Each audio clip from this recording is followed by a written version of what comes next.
예, 이게 이제 몇 번째 이렇게 여러분들을 뵙게 되니까 또 이제 친숙한 것 같아요. 이렇게 들어오는데도 좀 따뜻한 마음이 생기고 그렇습니다. 제가 오늘은 여러분들과 함께 나눌 말씀은 행복이 내려지는 곳, 행복이 되는 비결을 같이 좀 말씀을 나누려고 합니다. 모두가 행복해지기를 원하지 않는 사람은 한 명도 없을 거예요. 그렇죠? 신앙생활 하는 것도 행복하기 위해서 신앙생활 하는 것이고, 복받기 위해서 행복하기 위해서 신앙생활 하기도 하잖아요. 하나님도 우리가 행복하기를 원해요.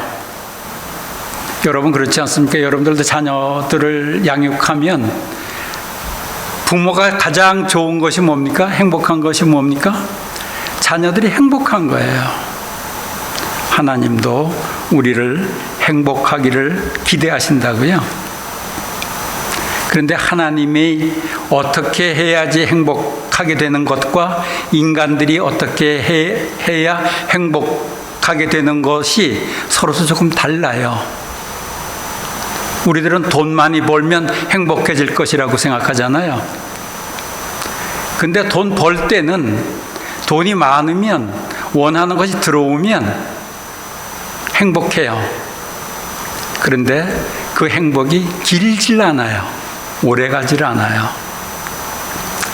내가 건강하면 행복할 것 같은데 건강할 때는 그래도 행복하지만 또 그것도 오래가지는 않아요. 내가 이루고자 하는 것, 내가 무언가를 이루고자 했는데 대통령이 되기를 원했는데 대통령이 됐어? 그럼 행복할 거예요. 그러나 그것도 역시 영원하진 않아요. 오래가지는 않아요. 이것처럼 우리들이 원하는 모든 행복들은 영원하지 않아요. 그런데 하나님께서 행복한 비결을 알려주시는데 그것은 영원하다는 거예요.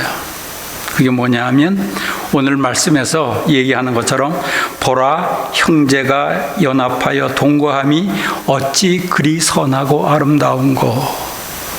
그리고 바로 말씀하시는 것이 머리에 있는 보배로운 기름이 수염 곧 아론의 수염에 흘러서 그의 옷깃까지 내림 같고 헬몬의 이슬이 시온의 산들에 내림 같도다.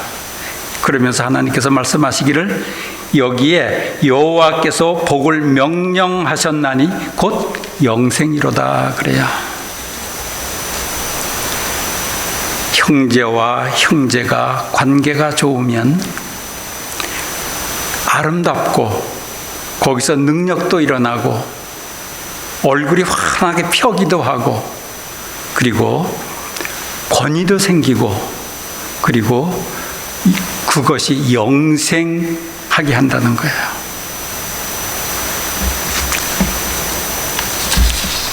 이것만이 아니죠. 뭐든지 하려고 하는 일들이 술술술술 잘 풀리기 시작한다는 거예요. 형제하고 형제가 연합하면. 그래서 다윗은 이런 고백을 합니다. 여호와는 나의 목자시니 내가 부족함이 없으리로다.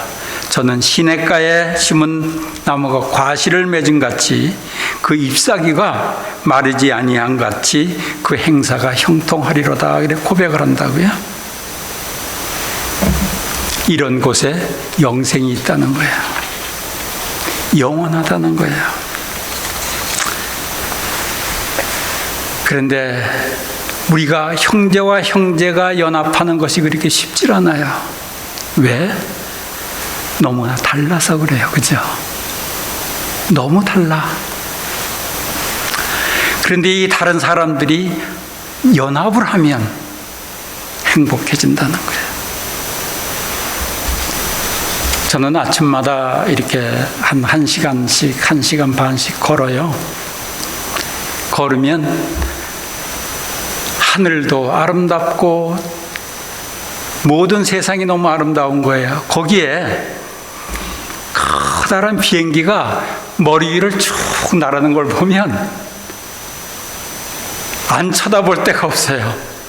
소리가 나면 그 비행기를 쳐다봐요. 그 육중한 쇳덩어리가 떠서 하늘을 나르는 걸 보면 아름답다, 멋있다, 위대하다. 그런데 그 육중한 비행기가 하늘을 나르는 것이 한 사람의 힘으로 되는 게 아니에요. 수많은 물리학자, 수많은 수학자, 화학자, 생물학자까지 서로 다른 사람들, 막노동하는 사람, 테크니션들, 수많은 다른 사람들이 모여서 위대한 일을 이루어내는 거예요. 여러분들, 인공위성이 그 육중한 쇳덩어리가 하늘을 날아서 쌓아 올려질 때 수많은 사람들이 연합해서 큰 일을 이뤄낼 때 사람들이 좋아서 환호성을 치고 때로는 눈물을 흘리는 사람들도 있잖아요. 행복하잖아요. 이렇게 형제와 형제가 서로 다른 사람들이 연합하는 것이 행복이 되는 것인데, 그런데 우리는 그것이 잘 되지가 않아요. 왜 그럴까? 신앙생활을 하면서 왜 잘 안 되는지, 그럼 그걸 어떻게 해야 되는지 이것을 아는 것은 무척 중요한 일입니다. 연합하기 위해서, 서로 다른 사람들이 연합하기 위해서 우리가 알아야 될 것이 있어요. 연합하기 위해서 보이지 않는 질서를 찾아서 그 질서대로 살아가는 거예요. 질서를 가지고 질서 안에서 연합할 줄 알아야 돼요. 우리 가정에서도 질서가 있어야 되잖아요. 아빠가 있고 엄마가 있고 자녀가 있고, 이 질서가 깨져버리면, 아빠의 권위가 잃어버리면, 사랑이 잃어버리면, 질서가 깨지면 콩가루 집안 되잖아요. 연합할 수 없어요. 교회도 마찬가지고 어디든지 마찬가지입니다. 이 질서에 맞게 연합할 줄 알아야 되는 거죠. 그러니까 무조건 연합하려고 할 게 아니고, 내가 속한 그 공동체의 질서가 뭔지를 먼저 생각해야 된다는 거예요. 그리고 대화하는 거예요. 그냥 내 생각을 가지고, 내 지식을 가지고, 내 감정을 가지고서 대화하는 것이 아니고, 상대방은 어떤 생각을 가지고 있을까? 상대방의 입장은 뭘까? 왜 이 사람은 이런 이야기를 할까? 깊이 생각하면서 대화를 하면 인간관계가 좋아진다는 거예요.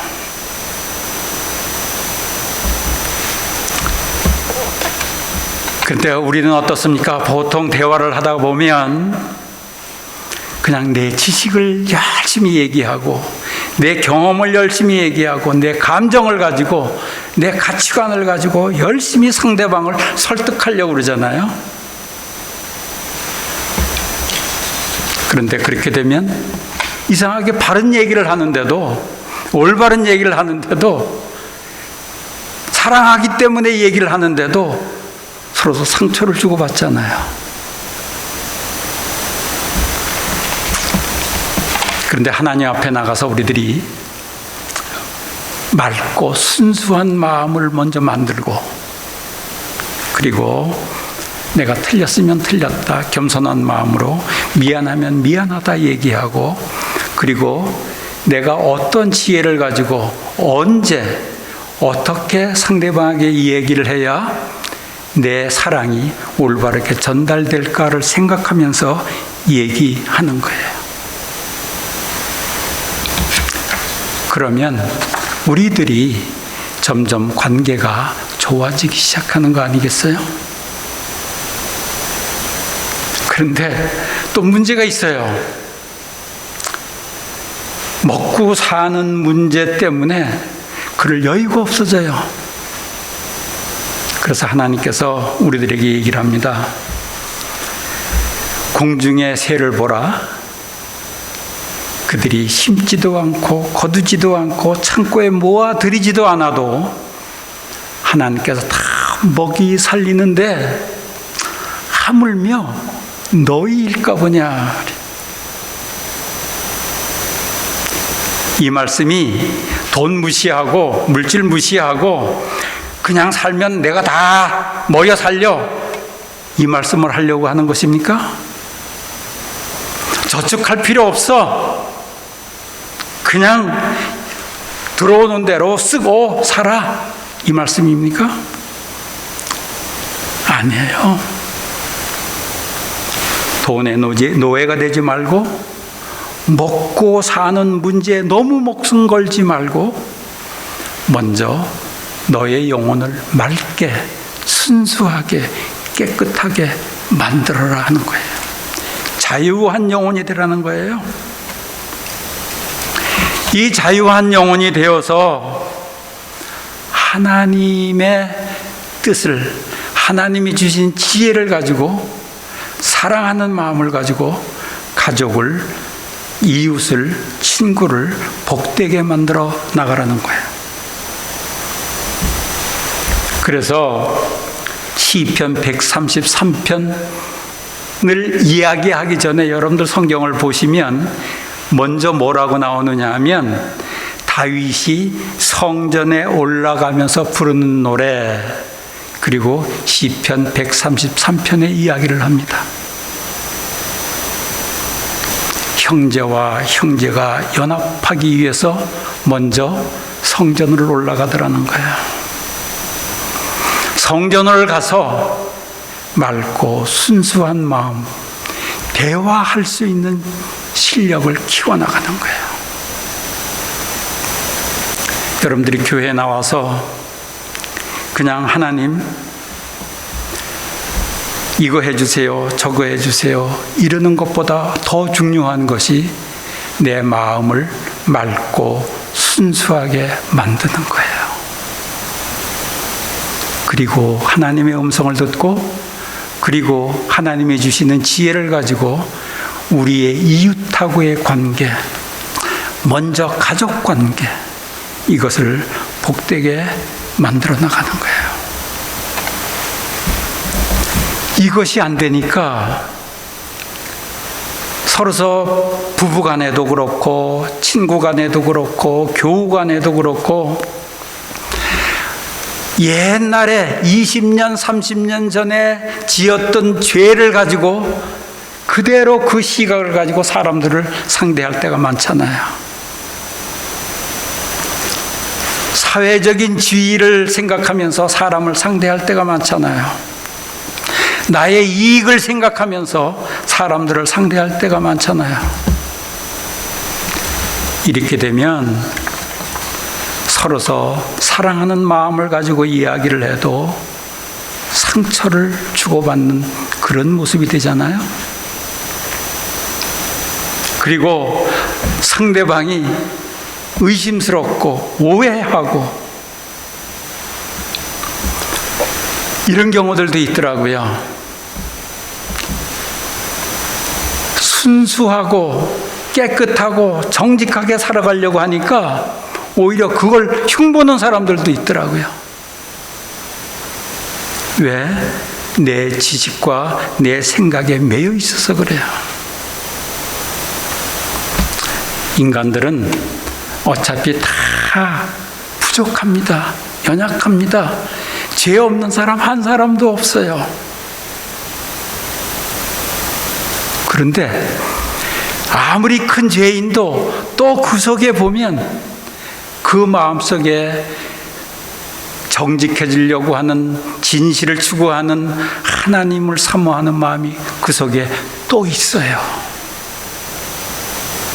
양면을 다 가지고 있습니다. 그런데 우리들은 그 마음의 중심 속에 있는 진실된 마음, 하나님이 주신 마음은 보지 않고 내 눈으로 판단하고 내 눈으로 경험한 것만 가지고 사람을 보잖아요. 그리고 상대를 해요. 그러니까 어떻게 됩니까? 상처를 주고받고 인간관계를 하면 할수록, 가까우면 가까울수록 더 원수가 되기도 쉽잖아요. 저는 이 진리를 몰랐을 때 성경을 오해한 때가 있었어요. 여러분들 엘리야 선지자 잘 아실 거예요. 엘리야 선지자는 이 바알 선지자하고 450대 1로 싸움을 합니다. 멋진 싸움이잖아요.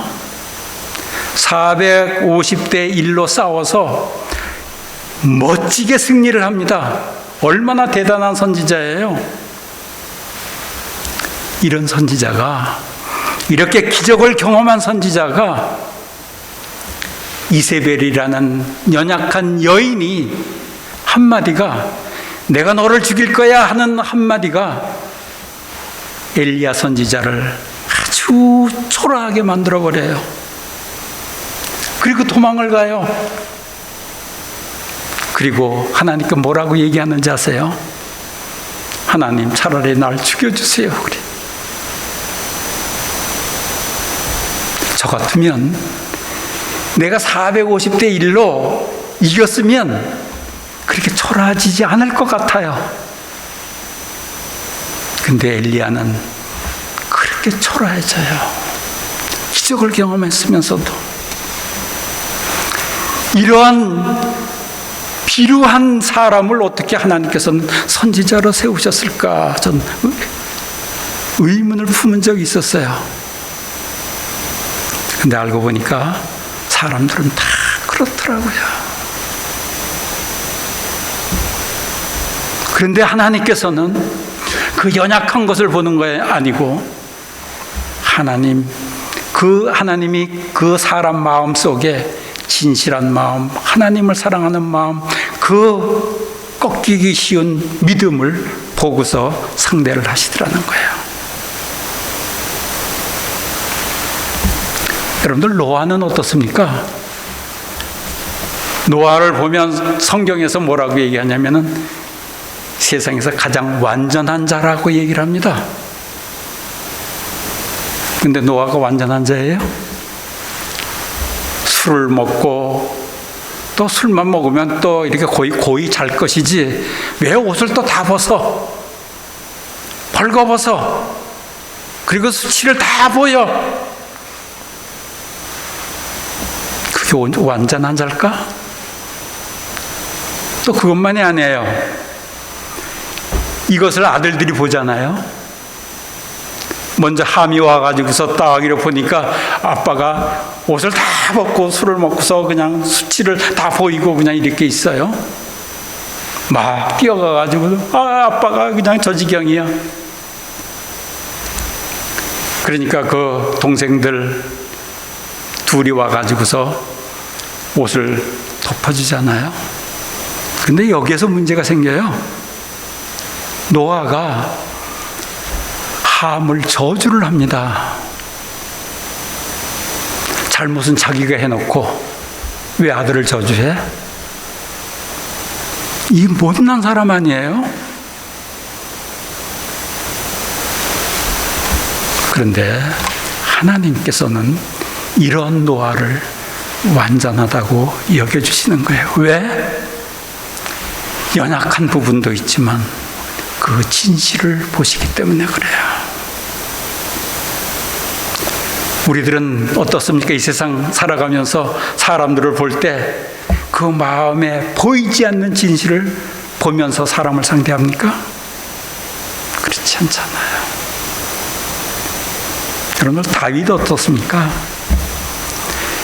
난 세상에 다윗처럼 나쁜 놈이 세상에 없다고 생각해요. 근데 사람들은 다윗이 아주 훌륭한 사람이라고 이름도 데이빗이라고 얼마나 많이 짓는지 몰라요. 보세요. 사랑하는 부하의 부인하고 간통을 하잖아요. 또 간통하는 걸로 또 끝나면 참 좋아요. 사랑하는 그 부하를 전쟁에다가 제일 앞에다가 내놓고서 죽게 만들잖아요. 살인자예요. 간음하는 자예요. 그런데 하나님께서는 다윗을 어여삐 여겨주시고 행복한 길로 인도해 주시고 계시더라는 거예요. 우리들은 이 세상 살아가면서 신앙인이라면, 세상 사람들은 겉만 보고 겉모습만 보고 상대하지만, 신앙인이라면 그 마음의 중심을 보고, 그래도 아무리 죄인이라도 그 속에 하나님이 계시다는 것을 생각하면서 사람을 상대하는 우리 모습이 되어야 되는 거죠. 이러한 모습으로 사람을 상대할 때, 그때 비로소 상대방의 이야기를 들을 수 있는 귀가 열려요. 그때 비로소 상대방과 진실과 진실을 통할 수 있는 대화를 할 수 있게 됩니다. 그러면서 연합이 되는 거예요. 근데 우리들은 이 연합이 되지를 못하니까 그냥 우정, 또 부부 뭐 같이 살다가 어느 날 서로서 원수가 되고 헤어지고 그러는 거 아니에요? 여러분, 인간관계를 하나님이 주시는 하나님의 마음을 상대방 속에서 찾으면서 진실한 관계, 복된 관계 만들어가는 성도 여러분들 되시길 주의 이름으로 축원하겠습니다. 여러분들 에서와 야곱 얘기 참 잘 아실 겁니다. 에서와 야곱은 서로 쌍둥이 형제로 태어나잖아요. 서로서 몇 분 사이로 한 사람은 형이 되고 한 사람은 동생이 됩니다. 형이 된 사람은 아버지의 상속권을 가지게 돼요. 근데 조금 늦게 태어났다고 상속권을 가지지 못하게 되는 거예요. 여러분 같으면 억울하지 않겠습니까? 뭐 요즘에는 그래도 공평하게 이렇게 하지만 옛날에는 이렇게 억울한 일들이 많이 생겼어요. 동생이 얼마나 억울합니까? 그래서 억울한 마음을 가지고 사는데 어느 날 형이 사냥을 갔다 와가지고서 배가 고파가지고 허우적거리는 거예요. 그럴 때 야곱이 탁깨가 생겨요. 이 상속권을 내가 팥죽 한 그릇 팔아먹어야 되겠다. 배고픈 사람한테 팥죽 먹으려고 그러니까 형 이거 상속권하고 바꾸자. 그리고서 그러니까 에서가 생각해 보니까 뭐 장자권 뭐 나중 일이고 그거는 뭐 내가 이게 팔아먹는다고 해가지고 아버지가 하는 일이니까 이삭이 하는 일이니까 나하고는 관계없어. 팔아먹습니다. 그래서 오케이 했어요.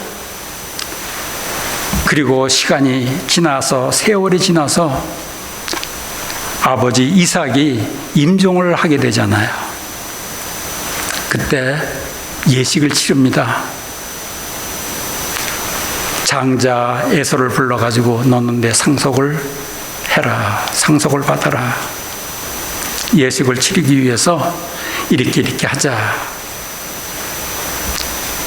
그런데 이것을 야곱이 알고서 가로채잖아요. 에서가 그 예식 치르기 위해서 짐승을 잡으러 간 사이에 먼저 와가지고서 변장을 하고서 상속권을 가로챕니다. 에서는 야곱을 도둑질하는 놈이라고 생각했을 거 아니겠어요? 나쁜 놈, 배신자. 근데 야곱은 어떻습니까? 지가 팔아먹을 땐 언제고? 형이 오히려 서운했을 거 아니에요? 세상에 믿을 놈 없네. 지가 팔아먹을 때는 언제고, 억울할 때는 언제고, 서로 상처를 주고받잖아요. 이때 또 에서는 더 힘이 세요. 그러니까 힘으로 안 되니까 야곱은 도망을 갑니다. 도망을 가가지고 그래도 그 믿고서 도망간 곳이 외삼촌 라반이에요. 거기 가보니까 또 예쁜 또 아가씨가 있어요. 그래서 결혼하려고 해보니까 7년 동안을 공짜로 일을 해야 네가 이 여인하고 결혼할 수 있다. 라헬하고 결혼할 수 있다. 그래서 야곱은 그 여인을 위해서, 여인을 아내로 받기 위해서 7년 동안 공짜로 일을 합니다. 7년이 지났어요. 7년이 지났는데 무슨 문제가 생깁니까? 이제 7년 지났으니 결혼시켜주세요. 그러니까 라반이 뭐라 그러니까 외삼촌이 아니야, 여기 법은 동생이 먼저 결혼할 수가 없어. 네가 그러니까 언니하고 먼저 결혼을 해라. 결혼 사기를 당합니다. 그래가지고 다시 7년 동안을 공짜로 일을 하고 7년을 기다려서 라헬하고 결혼을 합니다. 야곱이 얼마나 상처가 많았겠어요. 그런데 그래도 이기고 사는데 외삼촌의 눈빛을 보니까 달라져요. 그렇게 어렵게 억울하게 일을 하면서 그래도 재산을 모아놨는데 재산을 자꾸만 탐내는 것 같아요. 그 재산을 탐내기 위해서 자기를 죽일 것 같아요. 그래서 야곱이 도망을 가지 않습니까? 도망을 가가지고서 간 곳이 야복강이라는 강이에요. 강가에서 강 건너에는 에서가 있고 뒤에는 라반이 쫓아오고 앞에는 형 에서, 원수처럼 여기던 형 에서가 있고 진퇴양난이에요. 이때 야곱은 기도하는 거예요. 어떻게 할까? 이 억울한 사정을 어떻게 할까? 이 어려운 사정을 어떻게 할까? 내 인생은 왜 이렇게 망가졌나? 내가 왜 이렇게 어려움을 겪게 됐는지 돌이켜보니까 자기가 하나님의 뜻대로 순수한 마음으로 사는 것이 아니고 하나님의 지혜를 가지고 산 것이 아니고 자기 꾀로 사기치면서 산 나의 모습을 보는 거예요. 그리고서 그래, 내 형을 만나면 내 재산 다 주지 뭐. 줄 거야. 그리고 자기 자신을 보게 되니까 잃어버렸던 형을 찾게 되는 거예요. 형을 만날 용기가 생기는 거예요. 원수처럼 여기고 날 죽이려고 했던 형 앞에 떳떳이 나가서 이 화해시킬 수 있는 자신이 생기는 거예요. 그래서 형을 만나니까 생각하고 달라요. 따뜻하게 맞이해 주는 거예요. 재산을 주려고 그랬더니 아니야 너 먹고 살아 하는 거예요. 이 이야기를 하고 성경에서 뭐라고 얘기를 하냐면 야곱에게 너는 이제 지금까지는 사기꾼으로 살았는데, 야곱이라는 말이 사기꾼이라는 말입니다. 거짓말쟁이, 꾀로 사는 사람, 이렇게 살지 말고 하나님과 겨루어서 사는 사람이 되었다. 이스라엘이라고 이름하라 얘기를 하는 거예요. 이스라엘이라는 말이 하나님과 겨루어서 이기었다는 말입니다. 우리가 어떻게 하나님과 겨루어서 이깁니까? 야곱이 정말 하나님과 겨루어서 이겼습니까? 하나님 앞에서 순수하고 맑은 영혼이 되어서 행복의 길로, 화해하는 길로, 형제가 연합하는 길로 갔다는 거예요. 이게 신앙인이에요. 여러분, 신앙인은 그냥 내가 교회 나와서 예배 드리니까, 헌금하니까, 봉사하고 충성하고 하니까 하나님께서 복 주신다. 그것은 기복신앙이에요. 무속신앙이에요. 내가 사람들에게 나이스하게 하고 이 율법을 잘 지키니까 하나님께서 나를 복 주시겠다 생각한다면 그것은 율법주의 신앙이에요. 거기에서는 진정한 행복이 없어요. 그러나 하나님과 관계 속에서, 맑은 영혼 속에서 인간관계를 만들어 나가는 것은 생명 있는 신앙입니다. 그게 진정한 신앙인들의 모습이에요. 우리가 행복이 어디서 오느냐 하면 관계 속에서 옵니다. 자연하고 관계 속에서 와요. 우리는 관계 속에 있는 존재예요, 인간은. 그래서 먼저 숨을 잘 쉬어야지 행복해져요. 잘 먹고 잘 소화시켜야 행복해져요. 그리고 자연 아름다운 것을 즐길 줄 알아야 행복해져요. 그리고 자연을 아름답게 다스릴 줄 알아야 행복해져요. 그 다음에 인간관계 속에서 행복해야 행복해지는 거예요. 그 다음에 사회하고 관계 속에서 내가 행복해야 행복해지는 거예요.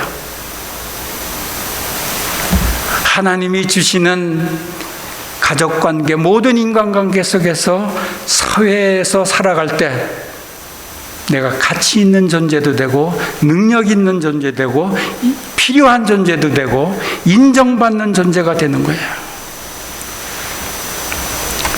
신앙생활은 무턱대고 하는 거 아닙니다. 무턱대고 하는 기복신앙이 아니고, 신비를 바라는 신비주의도 아니고, 하나님과 인격 대 인격의 관계를 맺는 생명 있는 신앙인이 진정한 신앙인이에요.